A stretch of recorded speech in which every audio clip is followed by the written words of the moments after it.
বিজ্ঞানের যেমন আশীর্বাদ আছে, ঠিক তেমনি অভিশাপেও মানুষ কাঁদে। ভারতের ইতিহাসে 12ই জুন এই দিনটা স্মরণীয় হয়ে থাকবে। স্বজন হারানো কি যে যন্ত্রণা, কেউ কি ভুলতে পারবে? সবাই জানি রাখে যদি হরি, মারে তারে আজকে। কথাটাকে আজ সত্যি মনে হয় বিশ্বাস কুমার রমেশকে দেখে। আকাশে ওড়ার স্বপ্নটা যে আজ রয়েছে সবার মনে।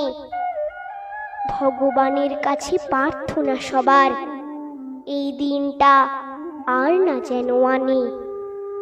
হয়তো কোনো ভুলের কারণে হারালো যাদের প্রাণ, সবাই মিলে এক হয়ে বলি তাদের আত্মাকে শান্তিতে রাখো হে ভগবান।